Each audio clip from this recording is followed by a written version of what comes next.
Hello and welcome back to another video on the Watford Analytics channel.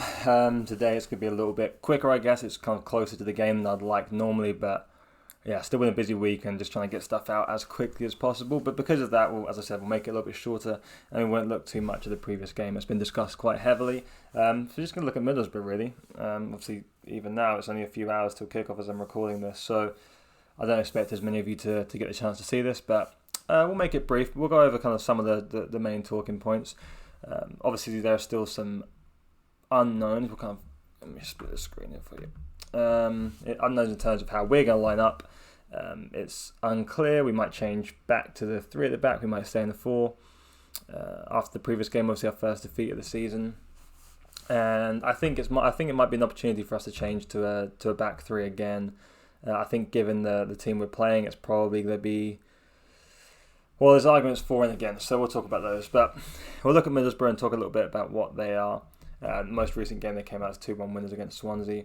He went down to 10 men, but Chris Wilder's Middlesbrough team did a good job of coming away with the 3 points, or taking the 3 points at home, I should say. And yeah, so it's a back 3 system. Chris Wilder's use of the centre-backs has been quite heavily discussed over the last few years since his time at Sheffield United, so I'm sure there's some familiarity there. With most fans, but there's some stand-up players in this team, which we want to talk about. I think the 2 wing-backs in particular. Isaiah Jones had a great season last year, kind of coming up from non-league football and being really productive, really influential from that right wing-back position. And then Ryan Giles as well now is the kind of latest to do so, on loan from Wolves, and he's come in and been really, really strong. Both really dominant from the wide areas, delivering to the box, and Giles is excellent.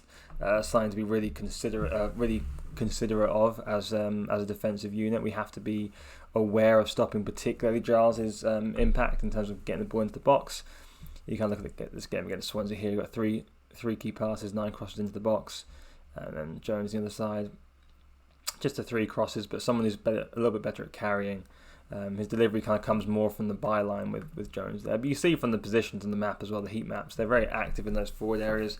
And 2 wing backs that we would really like to have at this club. Even Isaiah Jones is someone that would be quite useful for us right now even. And then you've got Crooks. Again, kind of a somewhat of a known not a known quantity maybe, but a lot of you will be aware of Matt Crooks. Played quite advanced against Swansea. Helped out a lot in the attacking phases.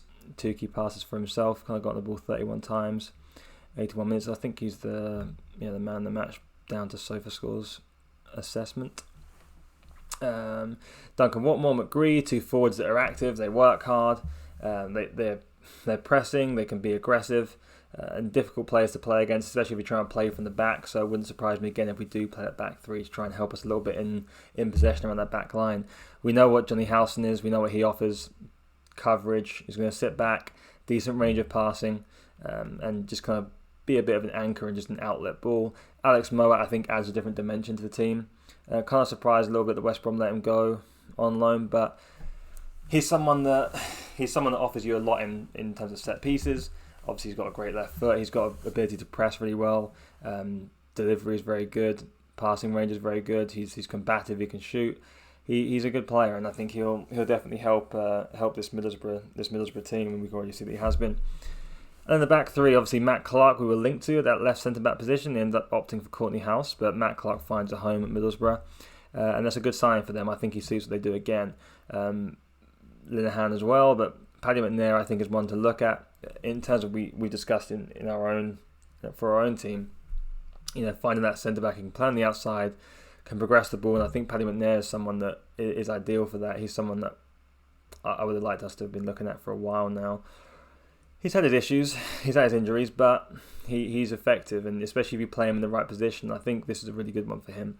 And we'll talk about how they kind of utilise that a little bit more as well as we go into it. So looking at this game now, I just kind of look through some of the numbers. So this is one thing, Middlesbrough are quite adaptive. So obviously playing Swansea, often you're not going to have possession. Swansea are going to dominate the ball, and they did do that. And this is something that we noticed quite a lot of Middlesbrough last year, is that they were winning a lot of games, but they were doing so quite happily not to have the ball for large periods. It's not the be all and end all, but they do adapt depending on the opponent. The way they play through the back line adapts depending on the opponent. If they are playing against a pressing team, they're more than happy to go direct, but if not, they're more than happy to retain the ball. And you can see against Swansea here, they're more inclined to be a little bit more direct. But they were still getting shots on goal. And I mean, considering the amount of possession that Swansea only had 4 shots on target to Middlesbrough's 3. And yeah, it's what we expect from this Middlesbrough side. They're robust. They can get bodies forward. They can try and turn over the ball. They set reasonably smart pressing traps. They don't have to be all out 90 minutes press, but they can be intelligent when to do so. They have had some frailties, mind. They've not been perfect. This is their first win of the season. They've still kind of just getting into gear. Last year, obviously, they had a really good spell, especially through to the middle of the year under Wilder. But, they've got a bit of a thinner squad. They lost a couple of key players. So there are some elements there which kind of do make them a little bit more frail. But if I'm looking at this team I'm looking at this game from a Middlesbrough perspective, I'm thinking there are a few things here that could give you some joy in Watford. I think we've got a few frailties of our own. So it'll be a tough match, but we'll talk about kind of how they match up and how they play. So obviously Middlesbrough will be the white team here. I haven't changed it actually, but anyway, the shape we expect to be the same in terms of the 3-5-2. I think we will go this way again. I think we'll resort to that 3. I think our back line looked even more exposed than the 4. I think we can be a little bit more solid this way. The key is, do you trust the wing-back situation, and how do we go? I imagine, personally, we're going to see a Sema and Kamara situation again. That gives us the best chance of containing, but to do so, we have to have the mobility on the outside. I think Cathcart has to come in, or Gaspar, if we ever do play that way. And then Courtney House would have to get his first start, I think, as well. But what Middlesbrough really are good at doing is actually kind of compressing that right-hand side, using the pace and power of Jones, getting bodies wide, having the pressing forwards in Watmore, but then also getting that ball from the left-hand side too. But in terms of the way they're pushing up, Crooks is being quite advanced as well. You're coming in quite wide. And oftentimes, with McNair stepping up as well, they're almost switching to a 4 at the back quite often. We are seeing this sort of shape quite a lot. And it makes it very difficult, especially when Giles is coming to support. They like to get 4 players in attacking positions, the 2 wide men, the 2 strikers, and you've also got support as well. So it's interesting to see, and McNair is more than happy to play in these areas too. So for a team like us right now, we'd be uncomfortable if we had, Cabaselli in this situation with the ball here. We're uncomfortable. What do we do? Are we going to play it in? Is he going to try and find a pass? He's probably not going to risk it most of the time. But with McNair, he's capable of playing that ball, chipping the ball over the top. He's capable of doing that. And he becomes somewhat of a key player for them in possession, which we haven't really had the ability to do with our centre-backs. There's also always the opportunity, talked about the Wilder football before when we've played Sheffield United previously, but there's always that possibility that he uses the centre-backs in more of an overlapping or underlapping way, where they are looking to actually kind of create space. You say you have maybe Jones on the ball, where you might have a more passive team that's going to just sit and be that outlet. So I'm messing up this shape over here. This is now McNair. He might just be a little more passive and be that outlet. There's nothing to stop him just taking that run on, just allowing himself to kind of play that run forwards and then maybe drag a defender away, maybe create a little bit of space, open up something from midfield, play in, play down, however you like, or nothing to stop again. Similar situation, wing-backs are kind of one-on-one, and McNair can be that difference maker, just to make that team react a little bit. What kind of spaces can you create? So that's kind of what Wilder's going to do with us. One other thing I think will be interesting, though, is if we are to play in more of a traditional back 4, are we able to contain? Are we able to be effective? Because in the 4-3-3 sort of formation we saw in the last game against QPR, we do at least have the option to use width. I thought Ken Sema was good in that game, and that might be something we look to capitalise again if we can use that width with Sarr in the team as well. All just depends on kind of really who's available for us, but it looks like we should have a similar group available. If we can do that, or if we do decide to do that, we're more likely to see, say, Mario Gaspar at right back, And given what we've seen from him in that position so far, there are concerns about him versus Giles maybe. Do we feel confident on kind of exposing that defence a little bit more? I'm not entirely sure, but we do have the ability then to work between that front for ourselves, and I think that is somewhat advantageous to us, because whilst they're good in possession, I do think there's a little bit of stiffness in space, somewhat from McNair, but from Clark too. He's good if he's supported, if he's deeper, but if they do start to creep up the pitch and you can get Sarr onto Clark, I think that is an area to expose potentially. So it really becomes a question of how, first, do we have available? How proactive we're going to be in kind of offensive and defensive situations? But I think from a defensive standpoint, the back three is definitely favourable. And from an offensive, maybe they see fit to try and balance things out a little bit in those forward areas and have that three with Asprilla maybe supporting or Pedro. So it's gonna be a tough one. I think we'll opt for I think after the last game we'll opt for the three at the back. Personally, I think that's where we'll go. But there's a kind of debate to be had as to whether that's the best route or not. It's kind of up in the air, but it's an interesting one. I just think we have to be very aware of how Middlesbrough adapt per opponent, and they'll be looking at that last game, and they'll be looking at the ones before and the three at the back, and they'll be questioning kind of what way we go, if we stick or twist. I think that a little bit of a change. Three at the back again.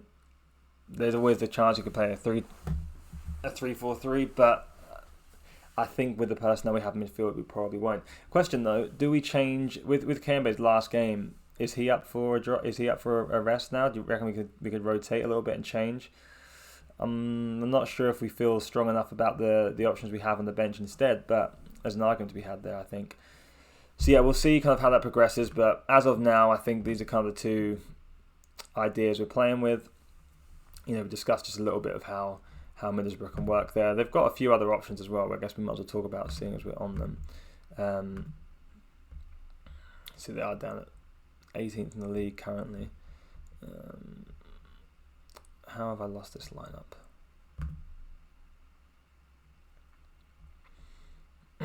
Bear with me.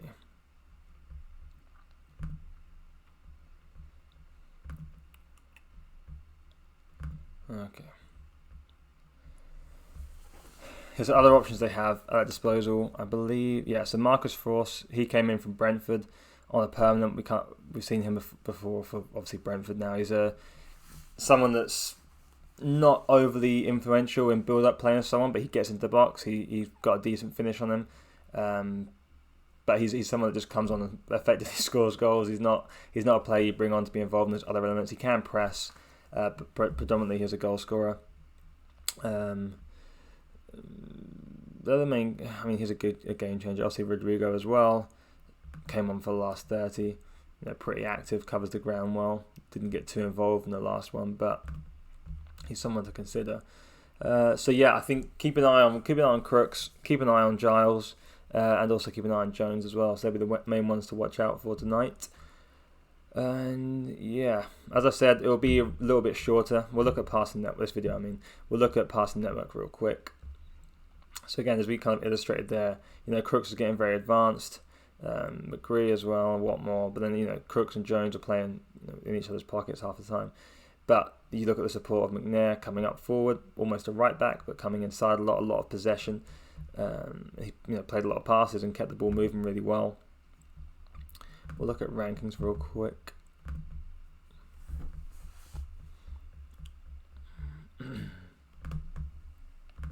All right.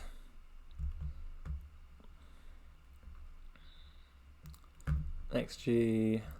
Let's have a look at XG per shot.